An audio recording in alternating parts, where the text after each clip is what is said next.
Hello campers, I'm Lester. No, I am not a city, that's my name.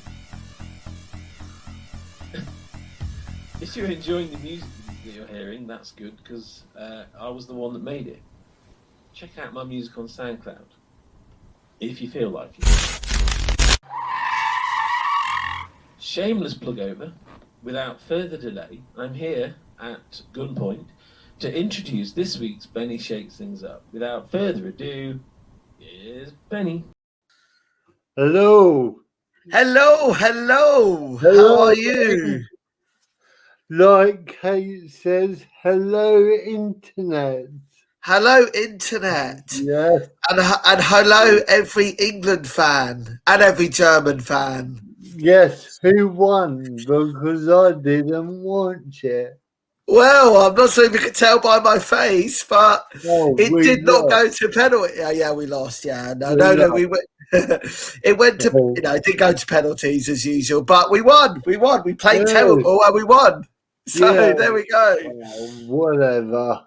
I don't support football. I don't really care. Everyone's a winner, aren't they, Benny? In your eyes, everyone's a winner in my book. Well, that's what we got told as a kid.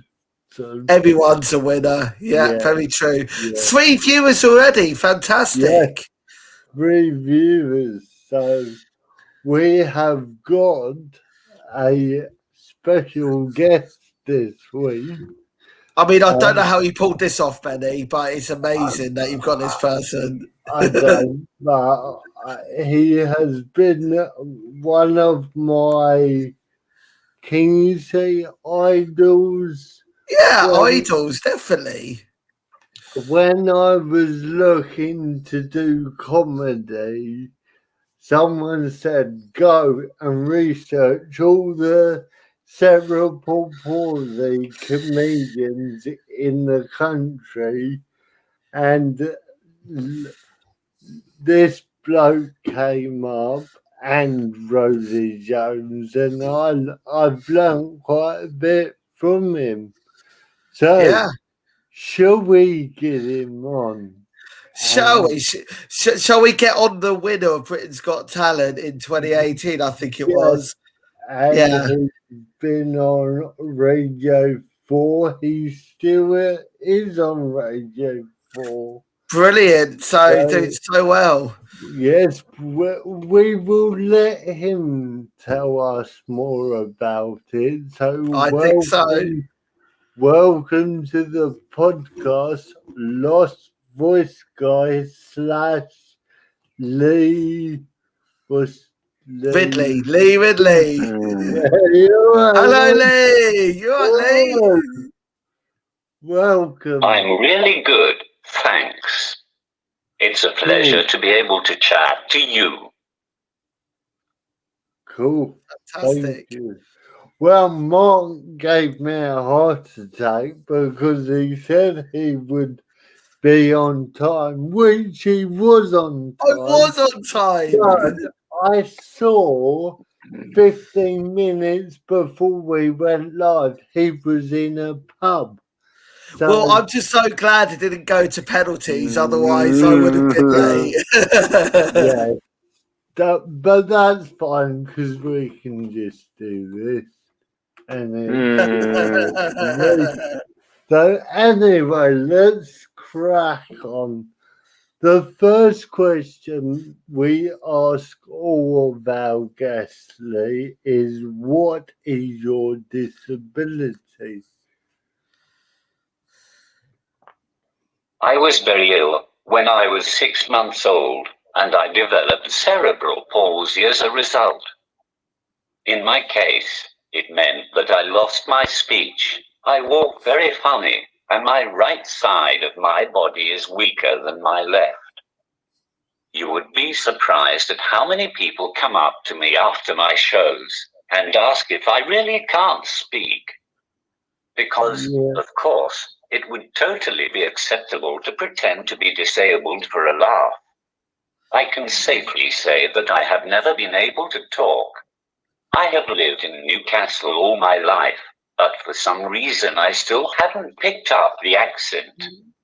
However, if you are trying to place my accent, it's from PC World. To be honest, I'm quite used to sounding like a posh version of RoboCop now. I only have a limited number of voices to choose from, and this was the best I could find. Yeah. So, because, I mean, Mark, you've had that as well, haven't you? Or we had a bloke on, Sam Serrano. He's autistic and he's got Sabuki syndrome. Yeah. And at the end of the gig, some woman goes, "You haven't got autism. Why? Because you can speak in Yeah, I a know. crowd." And it's like, don't they know there's a spectrum of cerebral palsy and autistic? But I always say, like, I've had it before. You don't seem autistic. What do you want me to do? Line up matchsticks, rock back and forth? You know, like Rain Man. Like, you know, what? You're going to take me to a casino and I'm going to win the lot? I'm going to win it all for you? No, I'm rubbish at maths, by the way. For someone so autistic, I'm terrible at maths. Yeah, but yeah, no, it's so stupid. You don't even like trains, do you, Mark? No, no. Well, I don't mind trains, but I don't like them as much as you, Benny. It's like you're autistic and I'm not sometimes. Oh, well, who knows? Who knows? But Right, no, Lee. I know you have a second question for Lee, don't you, Benny? yes, I think Lee's writing. Are you good? Yeah. It's all right. We will keep talking. I'm just getting ready. All right, sorry. You know what? Shut up, Ben, and get on with it. I mean, I wish Yeah. I could just say that to you all the time, Benny. Yeah, yeah. So, I'll keep your comments coming in and share, like, and subscribe. yes. Over lockdown, I did see that you advertised for a Newcastle bloke to do a voice. Have you found anyone yet? Yes, that's right. I've always wanted a Geordie accent. I don't think my current voice represents where I am from. And it isn't exactly the voice that I would have had if I wasn't disabled. To be honest, there's nothing wrong with my current voice, except from the fact that it sounds very posh. It sounds like I should be reading the shipping forecast on Radio 4. But creating a Geordie accent isn't a simple thing to do. Because of the new technology involved, it costs quite a lot to create one, and it's quite a long process. So when a company called Soroprop, who have lots of experience in creating voices, approached me offering to make me a Geordie accent for my communication device, I jumped at the opportunity. And, of course, most ladies love a Geordie accent. Thankfully, I found someone with a suitable accent, so I should be sounding as Geordie as Anton Deck soon. Cool. You'll be brothers. Yeah, he could be. Yeah. He could be triplets on the next. I'm a celebrity. Get me out of here. That'd be wicked. That'd be brilliant. Yeah. I would actually watch it then. I think. I think I would watch it if Lee was doing it. I think we should have more disabled people in TV and soaps, but I bet not get on my soapbox because we will be here all day. We will. I'll say want to add. I would love to see Lee. I would love to see you like commentate on a Newcastle game, like with a Geordie. Because you don't see many. Actually, you know, you don't see many Geordie commentators actually. So Yes. that would be good. I mean, your voice would be full of disappointment naturally, but you know. Right, so I'll get on with the next question. Should I, Benny? Unless you want to add anything else? No, you carry on. Well, this first time Benny's told me to carry on. I'm quite privileged. Yeah. Okay, so Lee, what I want to ask is, how does your disability affect your day-to-day living? That's quite a difficult question, to be honest. I have lived with it all of my life, so I guess I don't know any different. I just tend to get on with things. It isn't something that I think about very often. Obviously, it can get frustrating at times when I try to do something and my body doesn't let me. It's the simple things that get to me the most. Stuff like not being able to open a bottle or something like that. But I soon get over it and get on with my life. Yeah. I mean, to be honest, I think it's, we all do. We all try and get used to it. Often a lot of people go, oh my God, it must be so difficult. But yeah, if you have lived with something all your life, you learn to adapt. And people don't understand that actually we're all human beings. We all go through struggles, and you know, if you go through more struggles than others, then actually we still need to get on with life. We do. We still need to live our life, and you've lived your life to the full so far, Lee. You've been doing brilliantly, and I have, and Benny has, and I mean, you've lived your life to way more fuller than me and Benny. Like the success you've done it absolutely brilliantly, and that's also hard work. But for me, when people say that in public, oh, it must be hard being disabled.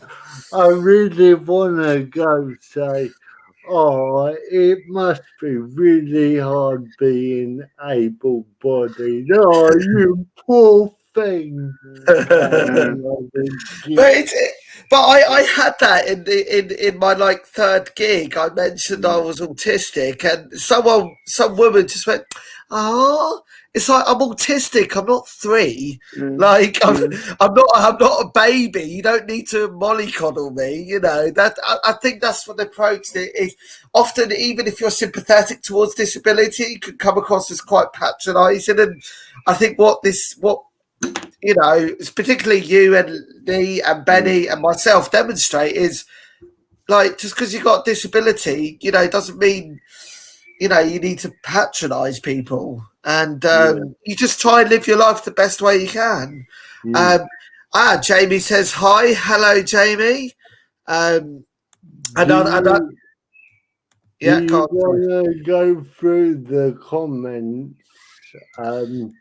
just so we can say hi to everyone, and then we will get on with the questions? So Ian comments, I hate the quote, "You're ever so brave." Yeah. It's like, well, I don't think we have a choice. When you have a disability, you don't really have a choice whether to be brave or not. It's like we just deal with it like, no, I get that. That's the patronising stuff. And Wallace E-Man says, get on with it, Benny. I agree. Get on with it, Benny. I'm getting on there. I'm getting on with it. Touche. So, Lee, how did you get into comedy? I've always been a big fan of comedy, and I love going to watch stand-up comedy myself. I'd always said that, if I could talk, that would probably be my dream job. I never expected to do it, though. I just didn't think it was possible. Then, some friends said that it might work and that I should try it. I thought they were crazy at first, but the idea stuck in the back of my mind. Eventually, I decided to give it a try because I knew I'd regret it if I didn't. It seems like I was right. Even after agreeing to do it, I was worried that it wouldn't work. I was scared that people wouldn't be able to understand me, and I'd just be standing there telling jokes to myself. I was worried it wouldn't work from a technology point of view either. Once my first gig was out of the way, though, I was much more confident about it all. Yeah, I mean, we're finding on these podcasts that a lot of disabled people are going, well, there's nothing else job-wise, so I might as well give the comedy scene a go, and it does work. We can use the disabled card as much as we like, because we do like a disabled card. It's true though. Like I always say, if it ever goes wrong during the gig, I say, "Hey, I'm autistic. Give me a break. I'm not used to being talking to people." But and that only washes so many gigs. That only washes. But what I've noticed from watching you, Lee, is actually you really do have brilliant timing, and that takes a lot of work to do that, regardless of disability or work or not. So so you can still do it, and you've used technology brilliantly to do your comedy, Lee. And say it must be quite a similar process, but keep your comments below. Keep anyone who's a disabled comic, talk about your experiences with us. Love to hear about it. But Benny. Do you just want to read that one out? Which one? Yes. Oh, here we go. That's really nice. My hero, lads. I have a brain injury, a serious one, but on stage, making people laugh is my medication. They say it's terminal. Yeah. I say only when I'm ready. Lol. So I hate reading out lol. It's really weird reading out lol. I'm trying to get back on stage soon. That's fantastic to hear. That's brilliant. I love that. That's fantastic. It's like, yes, comedy is very much a remedy to all the stuff going on. We all get something from it. Yeah. Which question would we what point in your comedy career did you think, I might as well go on Britain's Got Talent?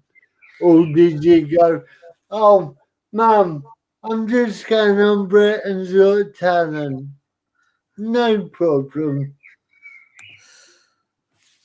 It was my agent who suggested doing it, and I didn't like the idea at all at first. I just didn't see it as a route I wanted to go down. Comedians used to think that Britain's Got Talent were 3 dirty words that should never be spoken, and looked down their noses at it. And I was one of them. This was watered down entertainment for the masses, and we were all too cool for that. I was very wary of getting known as the bloke off Britain's Got Talent. And, yes, I'm now fully aware that I'll always be that bloke who won Britain's Got Talent. Another thing that bothered me was that I'd have to tone down my jokes if I was going to tell them on television before the watershed in front of millions of families eating their tea. My sense of humor is really dark at times, and I fucking love swearing. That's just the sort of person I am. But when you've been doing comedy for as long as I have, you begin to realize that the opportunities for real television exposure are few and far between. And Britain's Got Talent gets millions of viewers every week. So, to me, it began to make sense from that point of view. I knew that however well I did on the program, even if I made just one appearance, the level of exposure I would get could only be a good thing. Yeah, definitely. I agree. I was told when I was doing comedy, do not go on Britain's Got Talent. But I think, to me, Lee, you made disabled people are aware of disabled people more. So I'm saying, if you want to kick out the royal family, we've got a disabled king here. Called me, Lost Voice Guy. You're my royals. But you know what? Like and actually, I think that's what Britain's Got Talent should be next. Everyone just performing to Lee, and then you get to decide. Yeah. You just put through all the disabled acts, and but do you know what? Like, I never watched Britain's Got Talent until, because I didn't see many comedians go on there, and when I saw the comedians, they were either not that great or it was very hard to do it in front of judges. Yeah. And then, Lee, I saw you and I saw Robert White, who was the runner-up that time, and it was just brilliant seeing not only two comedians do so well, because I love comedy like you and Benny, but two comedians with disabilities getting so far.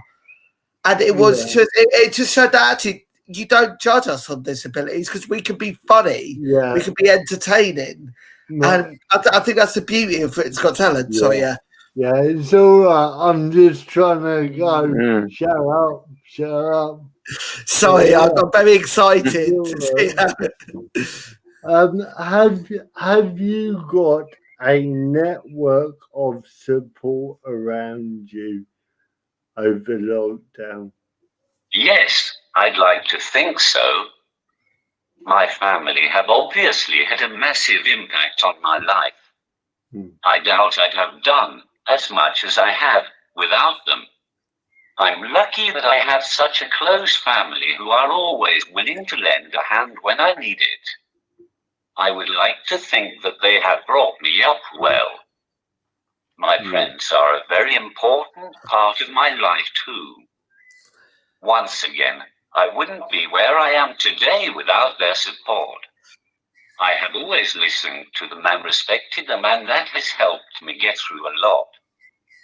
My English teacher at school has also been a big influence on me. He knew I had the potential to do whatever I wanted to do, and he always believed in me. He was always pushing me to do the best that I could. I will always be grateful for that. It is nice to have someone like that to help you achieve your goals. The faith that he showed in me went a long way, and it still helps today. Definitely. I think everyone needs a good network around them. I mean, my family is a big supporter of me and my friends. I've met so many amazing friends because I'm a comedian. Yes, I'm talking about you, Mark. So, I agree. Like that family support makes such a difference. Like, my family never ripped me off just because of the autism diagnosis, and it makes such a huge. And I had a lot of good support at school and a lot of amazing teachers, and it's fantastic to hear that you had an amazing teacher that supported you, Lee, because that makes a huge difference. That does. Cool. Sorry to shut you up. No, it's fine. So, have you got a charity you would like to shout out? to, would like to promote, Lee? Yes, I'm proud to be a patron for the Smile for Life charity, which is based in the Northeast and does some wonderful work with disabled children.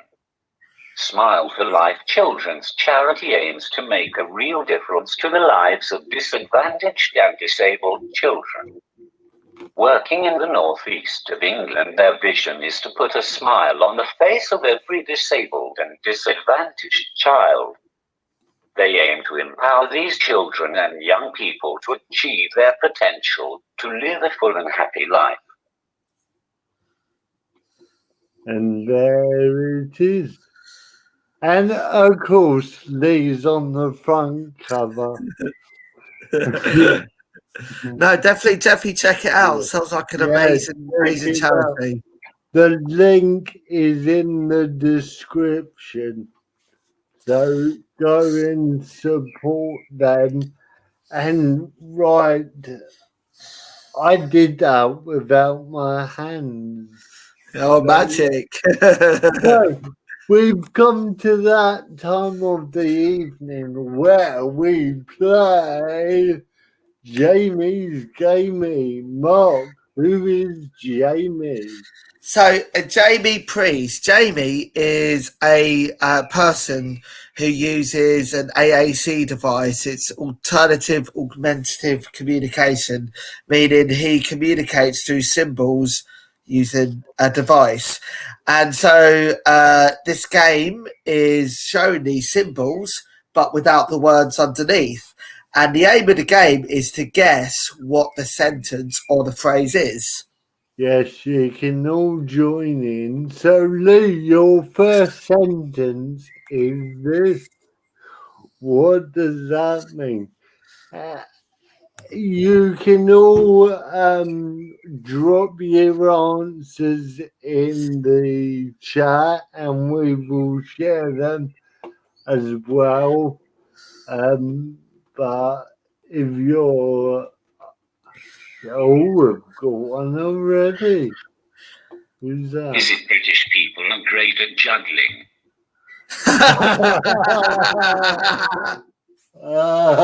Yeah. I love that. It isn't. Have you got another guess or is that it? Well, someone put this BGT, but I'd like the full phrase, please. Yeah, full phrase. Not acronyms. We want the sentence. Stop being lazy. I just love the idea of British being a championship for juggling. Like, I just think it would that be the only thing we can win? Like, because we don't win much else. Oh, I think someone's got it. Britain's Got Talent, you picky buggers. That was the same person who put the acronym. It was Britain's Got Talent. we will go to our next one. Or do you want the next one, Lee? Or have you got an answer? Yes, please. Yeah. Cool. Now, if you know Lee and you've done your research, and he has been posting about this for the last month. So I think he's written about it. Maybe give you a clue.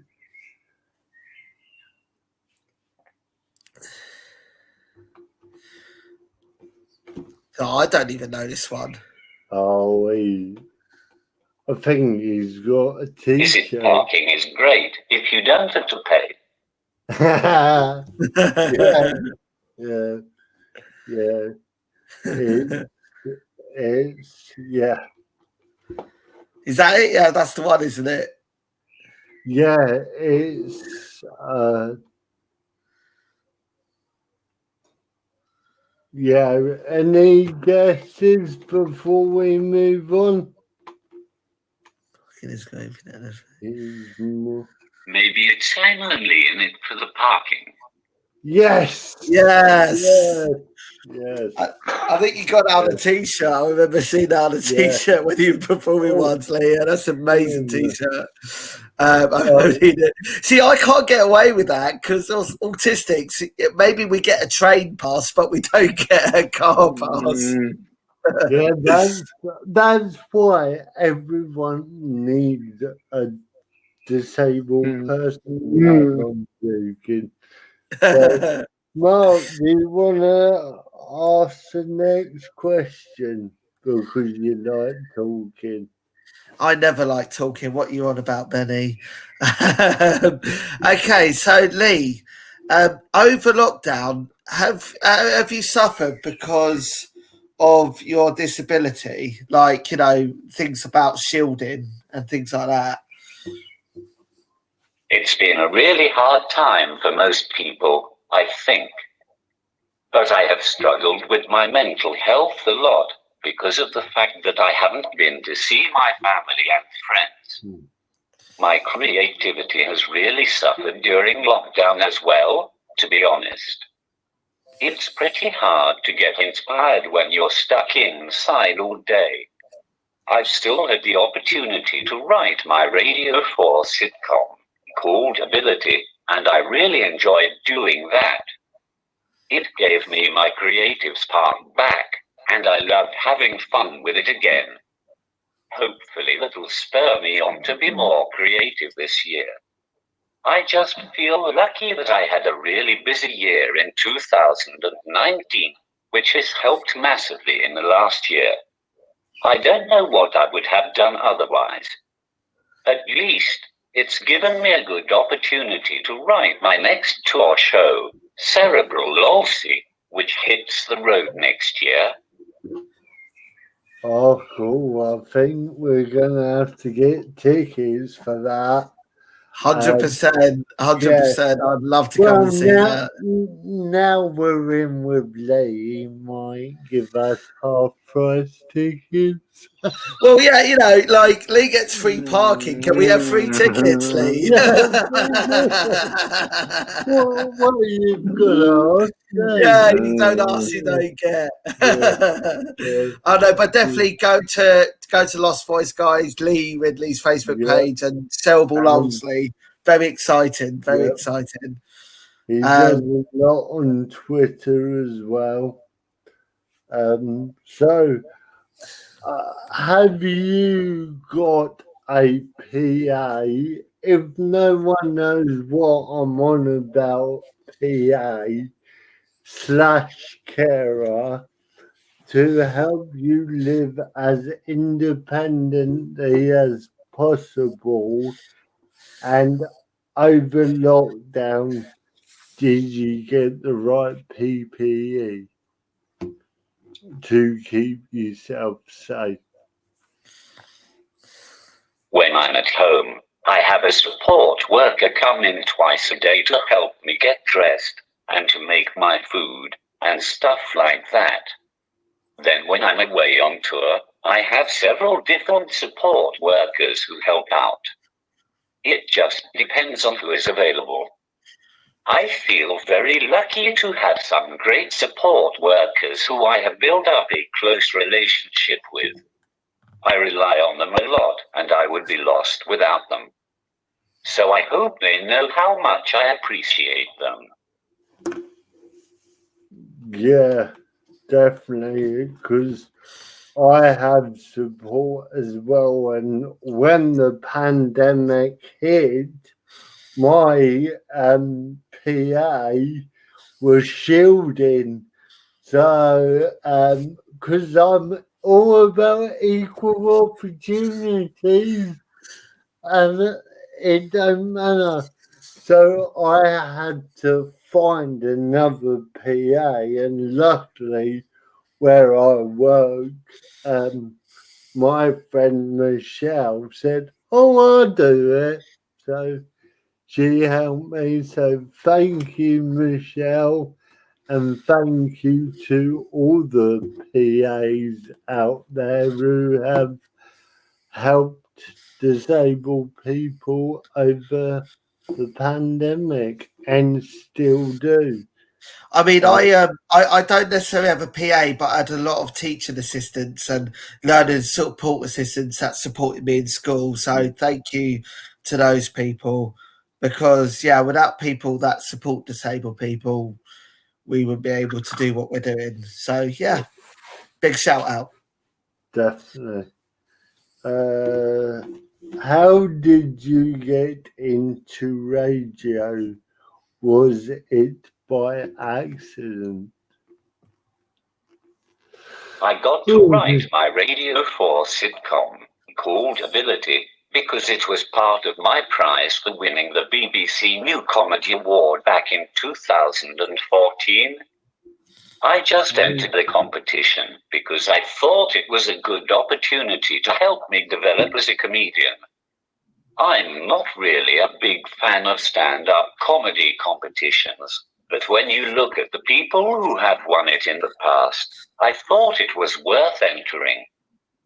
I especially like the fact that the comedians were judged by other people in the industry, as well as the general public in the final. I think it gives it a nice balance. I definitely never expected to win the whole thing. I just thought I would give it a go and see how far I got. I couldn't really believe it when I won. It was a very special moment. Yeah, definitely. We take the wins when we can. I mean, I'm doing a competition next Friday. Don't ask me which one, because I forgot. Hey! But it's it's for the Bradford Fringe, and it's several Yorkshire promoters, and you get on their bills after. So in a way, I like it, and in a way, I feel like the promoters are saying you're not going to get a 10-minute spot, but however, come and dance for a bit of fish, and maybe I'll put you on. Yeah, so it's not it. It is a good thing, and then because it makes you write more jokes, I suppose. Hang on, sorry, I just have to read out this comment. It's from Ulja Sisak. Forgive him, Lee. Benny's memory's a bit shaky. I knew someone was going to do the shaky joke. Someone had to get in there, but brilliant. I love it. I love it. Jamie says, this is the guy who did a game show. We are disabled, Lee. Can we have a discount for your tour? Everyone's trying to get on the free badge, aren't they, Lee? Yeah. You've opened up a massive can of worms here. Yeah. We have right. Important question now. Oh, the most important question. If we don't do it, I bet Kate is watching. But our friend Kate Lovelock loves her magazine questions. So, Lee, what is your favourite biscuit? I'm not really a fan of biscuits, mainly because I can't swallow very well. So, I just end up choking on them. Therefore, it's best if I stay away from any sort of biscuit. Fair enough. I mean, you can't argue with that, can you? You can't argue. The thing is, we don't think about that, do we? No, we don't. Say that if you really didn't like a particular food, that's the excuse you can use if you really needed to. Yeah. But no, like in general, yeah, no one ever thinks about that, do they? They you know, but yeah, it's it's still a very important question that needs to be asked every podcast. So, so next question: have you ever been judged because of your disability? I can't even read my question. Should I read it, Benny? Yeah, can you read the end bit? Because I forgot. Yeah. So it says, have you ever been judged because of your disability? For example, have you not got a job because of your disability? Yeah, that's what I meant. See? Yeah. I think I get judged on my disability quite a lot. For example, there's still some people who believe I don't write my own jokes, and that I'm just the bloke on stage who's pushing buttons. I find stuff like that hard to deal with at times. So there's still a long way to go before disabled people are treated equally, in my opinion. It's certainly got better in my lifetime, but there's still a lot of work to be done. I think true equality means the right to be treated just like everyone else. And at the moment, I don't feel that that applies to many disabled people. We're either seen as a burden on society or as some kind of superhuman performing at the Paralympics. There's just no middle ground at all. And I'm sick of being called an inspiration just because of my job. As far as I am concerned, I'm just a bloke who gets up on stage and messes about for a living. I don't think I deserve any special praise just for living my life. I think that's a really interesting point, because it's like, I think, yes, there's that balance, isn't there? Disabled people get discriminated on, but at the same time, it's like you want to be treated. I think it's like equality and equity as well, isn't there? Like you need to be treated on the same par with people and judged purely on your talent. And I think, I mean, as much as I used to judge talent shows, what was good about Britain's Got Talent, they judged you for your talent. Yeah. And I think that's what we should all. And it will be an equal society when disabled people are judged for what they can do and not what they can't do. Before we go on, because we're running out of time, but because you've brought it up, I think I need to tell you about Jamie Pearson again. He's got cerebral palsy. He's been on the podcast. He's a wheelchair user. He's an AAC device user. And he also drives a digger, a JCB. So I found this out on Sunday that he did all the trenches for his electric and water supply to his redneck log cabin. So yeah, see, you can do it. I need to get Jamie round to do my electrics because my broadband is shit. Yeah, well, I wonder about you with your bloody boilers and electric. Anyway, shut up and tell the other question, please. Okay, so another question, Lee. What would you say to disabled people that are thinking of doing comedy? My only bit of advice would be to follow your dreams and do whatever you want to do in life. Even if you think it isn't possible, you should still give it a try because you've got nothing to lose. To be honest, I didn't really have any big dreams when I was growing up. I thought I had to make do with what I had in life, because that's what everyone else was doing as well. I had a decent life, and I thought I was happy with that. It was only recently that I realized that I wanted to get a lot more out of it.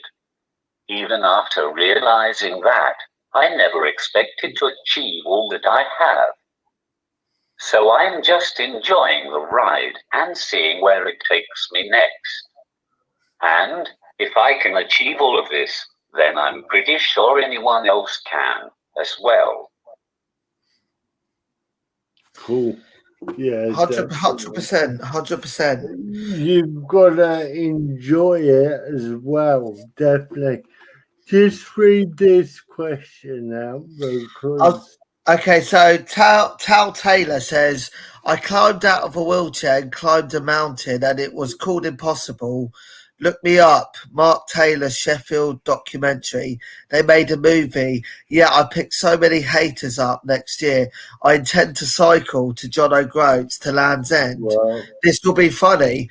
Well, again, it shows that, again, we're focusing on what we can do rather than what we can't do. I don't like the disabled person.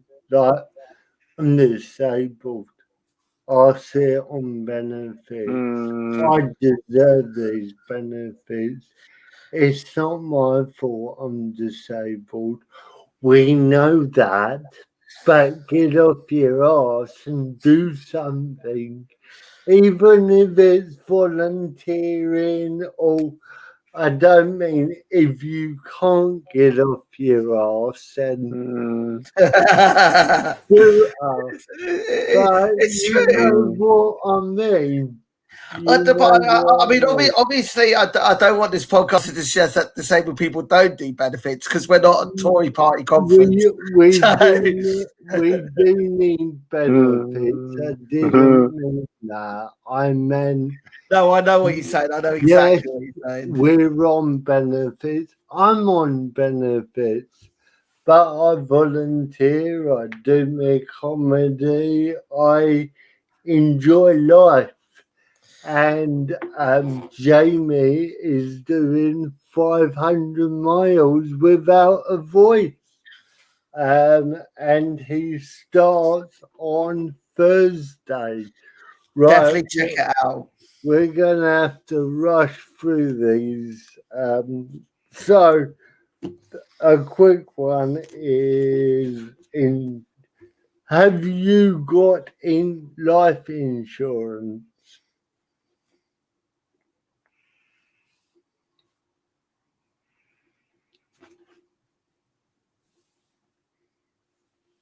Because not everyone disabled has.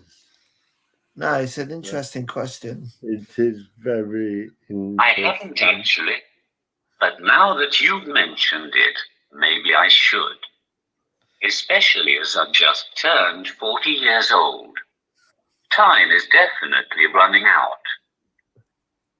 Don't depress me, Lee. I'm 31. I've got 9 years until I'm You're young. I'm 37. Am I 37? Yeah, 37. See, he even forgets his age. Are you sure you're not 73, Benny? I was gonna go on a rant, but no, control yourself. No. So, very important question. If you was president, what would you change? Vote. I would definitely like to see more acceptance of disabled people in general. For example, more accessible buildings and footpaths and that sort of thing. And I would like organizations and businesses to give people alternative ways of communicating with them instead of just relying on the telephone. But I'd also like to see the idea of disability become more normal, so that people are not shocked or unsure what to say when they meet the disabled person for the first time. Only when that happens can any real progress be made? Definitely. Definitely. 100%. I still think we need to get rid of stairs. I've had this argument because you can do roundabouts and crisscross and lifts, and I've got a stair lift. So are you saying that disabled people are like Daleks who just can't do stairs? No, they can. Kate Lovelock does a bit in her saying Daleks can do stairs. Yeah, can now, can't they? Yeah. But if yeah, but I agree. I think everything needs to be made accessible. Like so my disability like that I run is in a place called Ilford, and it's very accessible building. But the first person that headlined there, Aaron Simmons, he was in a wheelchair, and he said to me, "It's a very accessible building, but the train station is not accessible at all. It just has stairs." So it's like I promoted it as this very accessible gig, and the building was, but the train station wasn't. And I think it's ridiculous. Like over half of London train stations are still not accessible. So yeah. No, I agree with you, Lee. Everything needs to be made accessible. Definitely. But we've got loads of time now. But before we go, have you got anything to promote, Lee? Because we have, but you're the guest. It's your show, and we might go back over some of these as well. Well, as I mentioned, I'm going back out on tour in 2022, so I'm really looking forward to that. My tour show is called Cerebral Palsy, and I can't wait to get up on a stage again after being stuck at home for a year. The tour is basically a look back at my life since I won Britain's Got Talent and all the random stuff that's happened since. And it includes dancing with Paul from the Chuckle Brothers at the Royal Variety Performance after show, which was definitely a career highlight. As I say, I'm dying to get up there and perform again. I enjoy writing and all the other stuff, but nothing beats the feeling of being on stage making people laugh. Tickets for that are on sale now, and all the dates are listed on my website, which is lostvoiceguy.com. Cool. Definitely check that out. I think that's something we are definitely going to go to. Yeah. But yeah, maybe you'll be able to get some free parking as well, Benny. Yeah, well, I have got a blue badge, so yeah. Yeah, I need to get on that, really, don't I? Well, I mean, I'm in full-time work. You don't need a blue badge. Why do you need a blue badge? I mean, I guess I could. I mean, I'm autistic, so I could get like a train pass. I don't know, maybe because of my knowledge of underground stations, they'll just give me it. But no, I don't. But yeah, Benny, have you got anything to promote as well? I have. We are doing. Oh no, I'm gonna have to move you over there, Lee. Because that was rude of me to block the Lee. So I just block Mark. So on Saturday, me and Mark and Kate are doing Below the Belt live at Belper with these four amazing comedians. It's a disability awareness game show where we take non-disabled comedians and give them an experience of how it is to be disabled. So Mark and Kate will be team captains. All the links will be on the Facebook page. Have you got anything to say about that, Mark? Yeah, just please come along. We got Colin Etches, Kitty Messalina, Sunnyshine, and Cosmic Cat as our guests. Please check out. This is the first time Below the Belt is going live in front of an audience, so please come along. It's a game show that, yeah, as you said, I think it disables able-bodied people to give them the experience of what it's like to be disabled. So I'm really looking forward to it. I think it's to be absolutely fantastic, and please check it out. But I think we could say thank you, Lee, so much for coming on. It's been an absolute pleasure. Yeah, thank you, Lee. It's been great. My pleasure. Yeah. Don't go away, but if you're busy, then shoot if you have to. But don't go if you don't want to. We're just going to say goodbye to the internet. Bye, internet.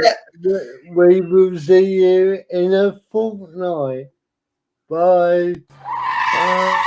Ladies and gentlemen, I'm afraid that's all we have time for tonight from Benny and the gang.